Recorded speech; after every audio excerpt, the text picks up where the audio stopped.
So there are around 7 to 9 gates for the Chitradurga Fort, and but then as a tourist you are only allowed access through this one gate. So you buy the tickets and then you just go inside this gate. Well, it's a huge gate. I don't know. Oh yeah, maybe because in those olden times they used to have a lot of elephants. So the elephants used to go in through these gates. So that's the reason probably why this gate is so huge.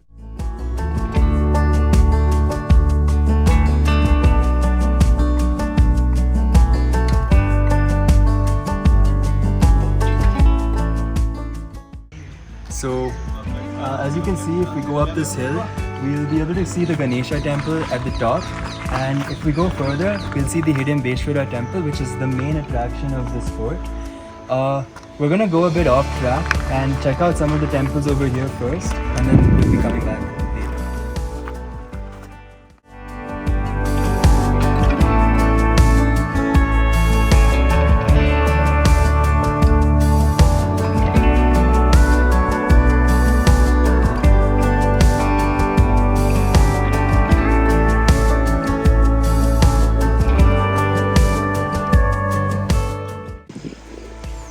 Wow, look at this tank.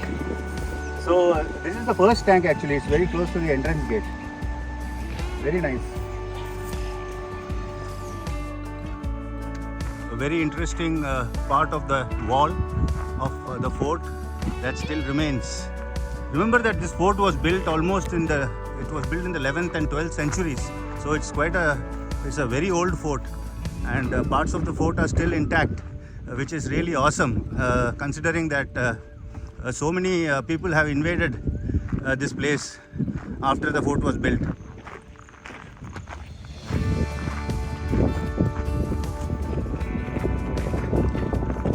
Walk and you keep on walking. This looks like a snake pit. I can see people have done some puja. Some people offer milk to the snake and stuff, so I'm pretty sure this is a snake pit. Oh my god, come on, let's go. So we finally reached Banashankari temple, which is on the route which is on the left hand side. And as that guide was saying, it's closed, but then it's all right. It's a beautiful place.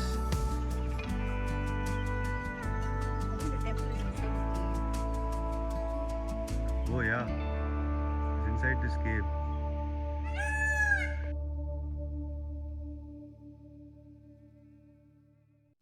So there is a board over there that says that this is one of the most visited sites in the fort, and it's a little off track.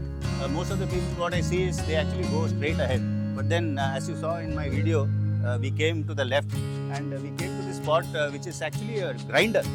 And what kind of a grinder is it? It's a gunpowder grinder. So you see these 4 circular granite stones, and with a circle in the center. And what I feel is there used to be this shaft right in the middle, and a shaft for all the 4. And there used to be a shaft in the center of that whole thing also. And probably what was happening is elephants or people, they used to the elephant used to stand over here, and the elephant would circle around like this. He would circle around like this, and probably all the 4 grinders used to move around. And from there into this hole, and they used to take the gunpowder into the palace. So that is the way they were creating ammunition for the fighting army. So this is what we finished. We finished the Banashankari temple and the Maddu, Visu, Kallu, and then we are back at the center point. And from here we are going to make our way up the fort and to see the other places. So this is the Ennakola and the cave, and the Ennakola means a tank for oil. And there are 2 tanks over here. One is an open tank and the other one is half filled with a stone. And this is the place where they used to store oil during those times. It's a small cave here. So all these structures are pristinely kept alive through all these times. So that is the best part of visiting a historical place.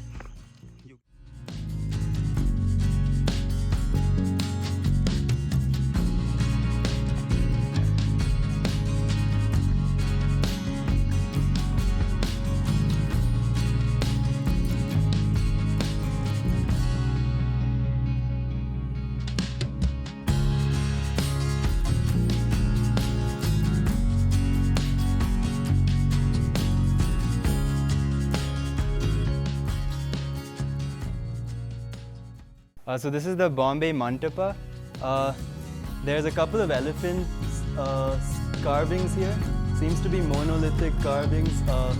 So there's like, this one doesn't have its trunk, seems to be broken off. That one, its head is broken off, and there's one over here that looks quite complete, except one of the trunks seems broken.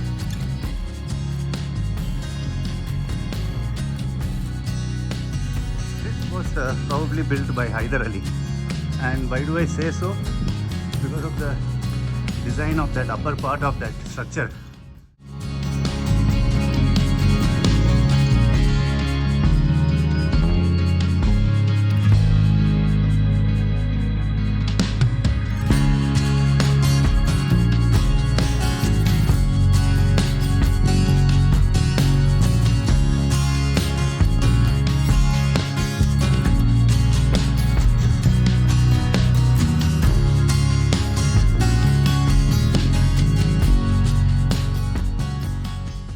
A little history about how these structures, the Ganpati temple and the gymnasium, etc., were built in those days.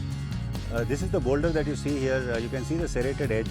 It probably means that this boulder was cut into pieces at this particular place, and the pieces were used to build this Ganpati temple that we just saw, as well as this gymnasium that you see in front of me here.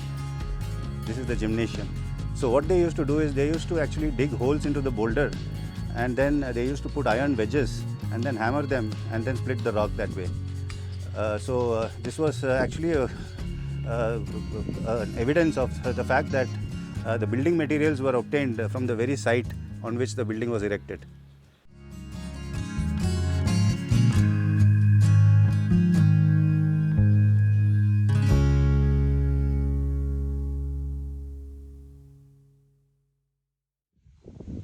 So this is a stone kacheri, and what kacheri usually means, at least in Tamil, is it's a place where you can have a program, and you can have a mandapa, and then some people can perform. There is a stone cellar here, which is probably a place for storing, it's a khazana, and a place for storing coins. So all these structures are still in nice, beautiful condition. And kudos to the Karnataka government for having maintained it like this.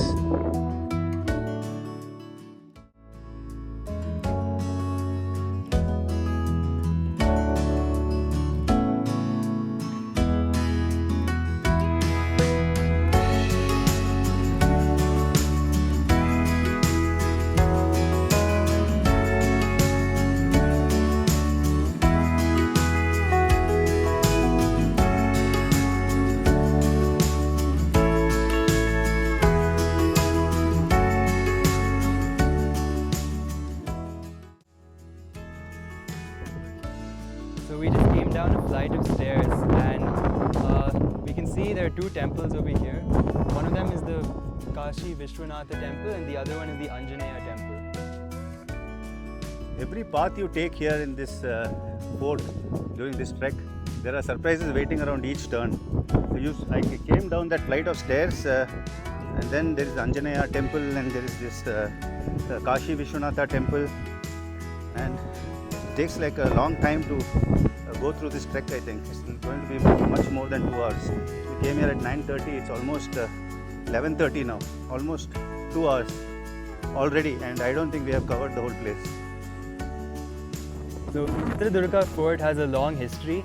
The construction started around the 1100s to 1300s under the Chalukyas and the Hoysalas in the Mauryan Empire.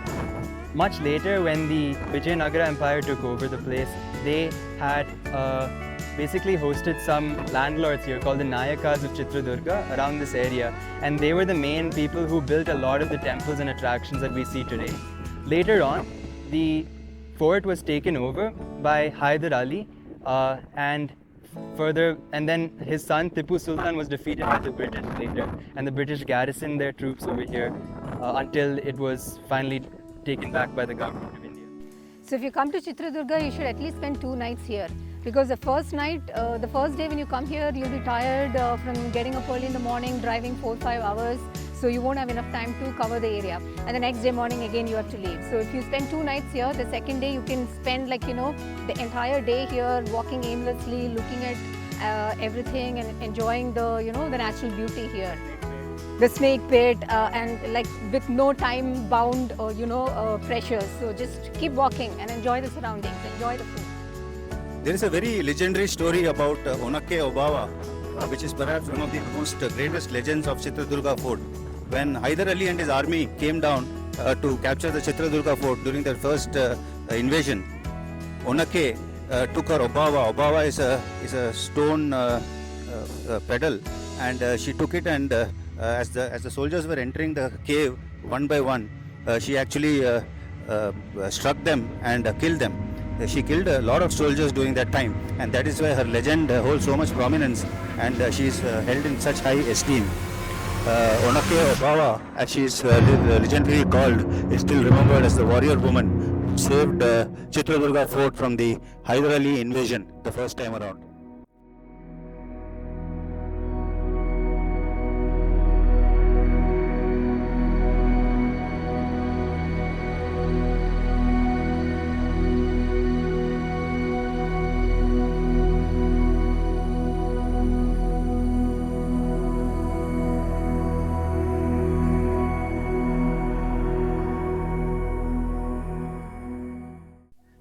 So we are now going to go to the Hidimbeshwara temple, and legend has it that Bhim from the Pandavas were in exile and they came here with Kunti, and Bhim saved this particular place from the Rakshasa called Hidimba.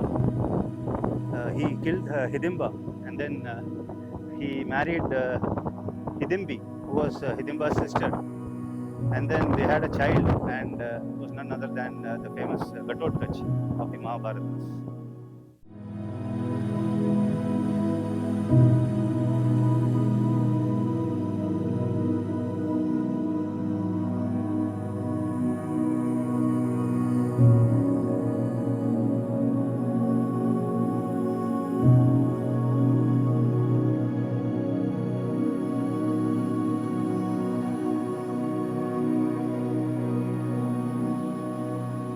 Legend has it that Bhima actually used the boulders from this area to kill Hidimba.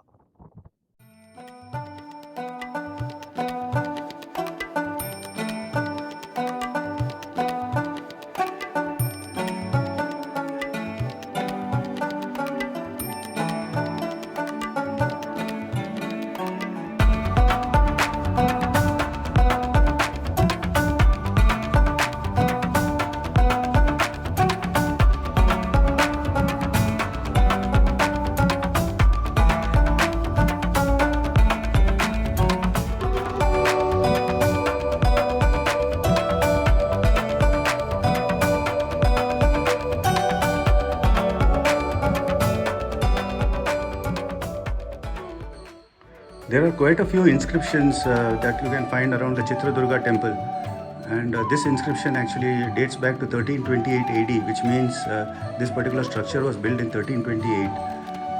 Another inscription that can be found is in the Hidimbeshwara temple.